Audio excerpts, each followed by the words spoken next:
So this video today is on subtraction with borrowing.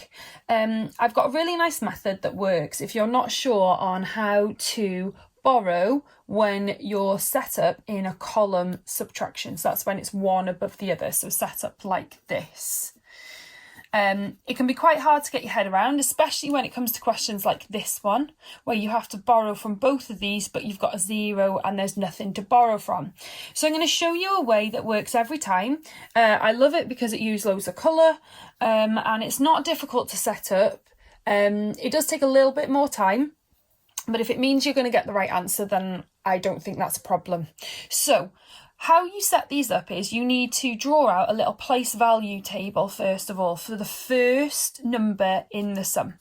So I've got the number 82, so I know that I'm only working with tens and units. Okay. So I need to represent the number 82 in this little table. So I'm going to use a green pen for my tens. So I've got 80. So 1, 2, 3, 4, 5, 6, 7, 8. I'm going to put in the first one here 10, so you know that they're all worth 10. Okay, I'm going to use pink for my units, so I've got 2 and they're worth 1 each. Okay, so what I now need to do is I need to take away 25 from here. Okay, we always start, whether it's addition, subtraction, with the units. Okay, so I'm going to start with the units. So I need to take 25 away. So first of all, I'm going to take away 5, okay, from the units. Now, it's pretty obvious here. I've only got 2 in my units. So I need to make sure that I've got enough so I can take 5 away. So what I would do is I would move one of these 10s into my units column. So that's going to disappear from there. Okay, and what happens is I get 10 ones now in here extra. So 1, 2, 3, 4, 5, 6, 7, 8, 9, 10. So this 10 here becomes 10 ones. Okay, so now I can easily take 5 away. 1, 2, 3, 4, 5. So what am I left with in this column? 1, 2, 3, 4, 5, 6, 7. Okay. Now we're going to look at the tens. So the tens in this part is 20 or 2. So I need to take 2 tens away. Okay, because this is the last part of the question. That's all I have to do. So I take 2 tens away. 1, 2. And what am I left with? 1, 2, 3, 4, 5.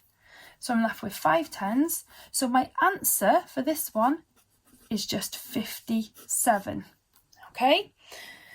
Now let's have a look at the next one. It's a little bit more complicated, this one. So this time we've got hundreds, tens and units. So I need to do a table with hundreds, tens and units. So I'm going to need a third colour for my hundreds. So I've got 4 hundreds. So 1, 2, 3, 4. And these are worth 100 each. I've got green for my tens. Oh, there aren't any tens, so I don't need to put anything in there. And my units, there are 3. 1, 2, 3, so with 1 each. Okay, so I'm going to put hundreds, tens and units on there as well. So I'm going to start on my units and I'm going to take 6 away. Now I can't do that, so I need to borrow. I need to go to the tens. Now there aren't any tens, so how can I get some tens in there? Well, I would borrow from the hundreds. So I'm going to borrow 100 to come into my tens column. Now this is where you don't need to draw 100, because that would be if I'd moved hundreds to the ones, which you can't do. You can only take it to the one exactly next to it. Okay. Now this is the tens column, so I only need to put in 10. 1, 2, 3, 4, 5, 6, 7, 8, 9, 10. Because each of these are worth 10, I only put 10 in because there are 10 tens in 100. So you can check it by counting 10, 20, 30, 40, 50, 60, 70, 80, 90, 100. Right, I still haven't managed to do this subtraction of my units though first, have I? So now, I still want to take away 6, but what I can do is I can borrow one of these tens and put it in my units. So I now can draw 10 ones that I've borrowed from here. So 1, 2, 3, 4, 5, 6, 7, 8, 9, 10. Okay, so now I can start doing my taking away. So I need to take 6 units away first. So 1, 2, 3, 4, 5, 6.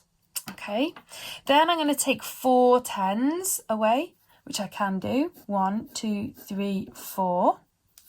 And I need to take 2 hundreds away. 1, 2. So what am I left with? Well, I'm left with 1 in my hundreds, 1, 2, 3, 4, 5 in my tens, and 1, 2, 3, 4, 5, 6, 7 in my units. So the answer is 157. I hope you can see that this is a much easier way to do subtraction with borrowing if you're struggling with that in the column setup. So have a go and let me know some feedback.